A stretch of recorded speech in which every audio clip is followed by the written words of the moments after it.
अस्सलाम वालेकुम। आज हम बात करेंगे कि जो डॉक्टर है उसकी मरीज से लड़ाई क्यों हो जाती है, या मेरी अपने पेशेंट के साथ लड़ाई या झगड़ा या गुस्सा क्यों हो जाता है, उसकी क्या वजूहत हैं, क्या फैक्टर्स हैं।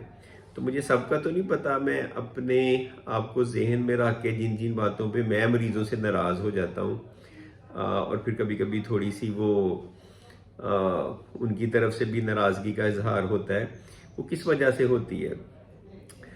जैसे आप अपने डॉक्टर से कुछ चीज़ें एक्सपेक्ट करते हैं कि आपका डॉक्टर ऐसा हो, अच्छा हो, कॉम्पिटेंट हो, इखलाक से बात करे। इसी तरह डॉक्टर के भी कुछ राइट्स हैं आपके ऊपर, वो भी चाहता है कि आप कुछ चीज़ें करें। अगर वो आप चीज़ें नहीं करेंगे तो ऑब्वियसली उसमें फिर थोड़ा सा कन्फ्लिक्ट राइज होगा, नाराज़गी हो सकती है। तो मैंने इसके कुछ फैक्टर्स डिटरमिन किए हैं जो मेरी प्रैक्टिस में बड़ा कॉमनली होता है। सबसे बड़ी बात है जिसकी वजह से मैं कभी कभी नाराज़गी का इजहार करता हूँ या मैं अच्छा महसूस नहीं करता, वो है नॉन कंप्लायंस। कि मरीज़ को जैसे कहा जाए वो वैसे करे ना। अब ये नॉन कंप्लायंस का मतलब होता है कि आपने कोई ट्रीटमेंट सजेस्ट की या रिकमेंड किया, वो उस तरह करे ना, तो फिर तो फ़ायदा ही कोई नहीं होता, फिर आपकी ट्रीटमेंट उस तरह से इफेक्टिव भी नहीं होती। अब ये जो नॉन कंप्लायंस है, डॉक्टर की बात आम लफ्ज़ों में ना मानना, ये दवाइयों के साथ भी हो सकता है कि आपको कोई दवाई दी आप ले नहीं रहे, या अपॉइंटमेंट के साथ भी हो सकता है कि इट्स वेरी कॉमन कि मैंने आपको महीने बाद या 2 महीने बाद बुलाया, आप साल बाद, 2 साल बाद, 3 साल बाद, 5 साल बाद आते। तो उसमें आप कई लोगों को दिखा चुके होते या नहीं दिखा चुके होते, तो बहुत बड़ा एक इशू अराइज होता है कि आपको सारी चीज़ें नए सिरे से, फिर मैनेजमेंट भी ख़राब है, कभी अंदर आप देसी दवाइयाँ खा रहे हैं, कभी कुछ खा रहे हैं, कभी दवाई छोड़ी हुई है। तो ये बड़ा डिस्ट्रेसिंग होता है, इसकी वजह से आप नाराज़गी का इजहार कर सकते हैं। तो मरीजों को इस बात का ख्याल रखना चाहिए, जैसे वो चाहते हैं कि उनके डॉक्टर उनकी अच्छी तरह से बात सुने, अच्छे इखलाक का मुजाहरा करें, उनको सही दवाई दें। इसी तरह से डॉक्टर भी ये चाहता है कि वो जैसे दवाई दी जाए वैसे लें, और जैसे जैसे बुलाया जाता है वो आके दिखाएं। दूसरी चीज़ जिसकी वजह से डॉक्टर अच्छा महसूस नहीं करते या नाराज़ होते हैं या मैं परेशान हो जाता हूँ, वो है लैक ऑफ ट्रस्ट। कि आप डॉक्टर ने जो आपको लिख के दिया है या जो ट्रीटमेंट प्रिस्क्राइब किया उस पर डाउट करें, आपको डॉक्टर पे यकीन ना हो, एतमाद ना हो, ट्रस्ट ना हो। तो ये बेसिक रिश्ता है डॉक्टर और मरीज़ के दरमियान। अगर आप यही नहीं है तो फिर उस डॉक्टर को दिखाने का फ़ायदा ही नहीं है। मैं तो अपने पेशेंट्स को साफ कह देता हूँ कि अगर आप मेरी ट्रीटमेंट पे और जिस तरह से मैं आपको मैनेज कर रहा हूँ ट्रस्ट ही नहीं करते, तो बहुत बेहतर है आप किसी और अच्छे नेफ्रोलॉजिस्ट को दिखा लें। मैं तो इंटरेस्टेड नहीं हूँ आपको देखने में, जैसे आपने मुझे चूज़ किया इस तरह मेरा भी राइट है। तो उस पर नाराज़ हो जाते, डॉक्टर साहब आप तो ऐसी बातें करें कि आप हमें देखना ही नहीं चाहते। उसकी रूट कॉज यही होती है कि वो आप कहते कुछ हैं, वो करते कुछ हैं। तो जब आपकी वो ट्रीटमेंट और मैनेजमेंट प्लान को डाउट करना शुरू कर दें, क्वेश्चन करना शुरू कर दें, तो ये वो टाइम होता है जब रास्ते जुदा हो जाने चाहिए। तब आपको किसी ऐसे डॉक्टर को तलाश करना चाहिए जो आपकी, जिसमें आपका ट्रस्ट हो, एतमाद हो, क्योंकि ये बड़ा मेन इसमें फैक्टर है ट्रीटमेंट में।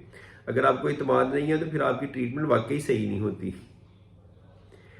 तीसरे नंबर पे ये जिसकी वजह से मुझे परेशानी या मैं नाराज़गी का इजहार करता हूँ या अच्छा महसूस नहीं करता, कि आप मेरे पास आए हैं प्रोटीन यूरिया के लिए या क्रिएटिनिन ज़्यादा के लिए।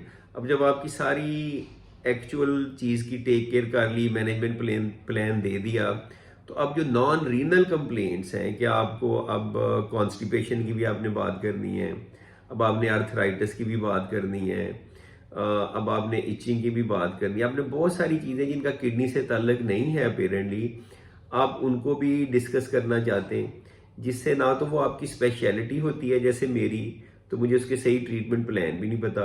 तो उसके लिए जब आपको रेफ़र किया जाता है उसी डॉक्टर को, तो वो आप कहते हैं जी आपके पास आए हैं बस आप ही कर दें, तो वो मुनासिब नहीं है मैनेज करना। कुछ चीज़ें आप मैनेज कर ही नहीं सकते, वो उसी स्पेशलिस्ट का कोई न्यूरो का है तो वो न्यूरो ही कर सकता है। चौथी जो चीज़ है वो जो मैं जिस पे बहुत मुझे वो होता है, वो जब आप पैसे ज़ाया करते हैं सब स्टैंडर्ड लैब्स पे। वो आप पैसे भी देते हैं, टेस्ट भी आप लेके आते हैं महीनों बाद, और वो गलत होता है। तो जो सब स्टैंडर्ड लैब्स अब हर गली मोहल्ले में खुल गई, यहाँ डॉक्टर ने भी अपनी खोल ली है, वो बहुत काम खराब करती है। स्टैंडर्ड लैब से टेस्ट कराने चाहिए, वरना आपको दोबारा वो पैसे भी ज़ाया होते हैं, दोबारा रिपीट भी करना पड़ता है, और आपकी ट्रीटमेंट भी टेस्टों की बेस पे होती है, तो वो आपकी ट्रीटमेंट फिर सही नहीं हो सकती। ये एक इशू आ जाता है। पांचवा आखिरी जो चीज़ इससे मैं नाराज़ होता हूँ वो ये कि जब आप डिस्कस करते हैं अबाउट अदर लोगों की ट्रीटमेंट प्लान के बारे में कि फलाने डॉक्टर ने ये मेडिसिन दी है, तो ये तो मैं बता सकता हूँ कि ये मेडिसिन मुनासिब है, नहीं है, नहीं लेनी चाहिए। तो फिर जब अगला आप क्वेश्चन करते हैं कि उसने फिर क्यों दी है, वो भी तो डॉक्टर है, इतना बड़ा प्रोफेसर है, भाई मुझे क्या पता उसकी क्या ट्रेनिंग है, क्या बैकग्राउंड है, उस वक्त क्या सिचुएशन थी, वो क्यों दे रहा है। तो ये सारी चीज़ें जो है ना आपको डॉक्टर के साथ अपने रिलेशनशिप में अवॉइड करनी चाहिए। उस डॉक्टर की बात माननी चाहिए, आपको एतमाद होना चाहिए डॉक्टर पे, आपको खामखा इर्द गिर्द की चीज़ों में टाइम ज़ाया नहीं करना चाहिए, सब स्टैंडर्ड लेबॉर्ट्री से टेस्ट नहीं करवाने चाहिए, और किसी ने क्या दिया है, क्यों दिया है, क्या सोच के दिया है, उसके बारे में ये वाला डॉक्टर जो आपके सामने बैठा ये रिस्पॉन्सिबल नहीं है। तो I hope I made my points clear.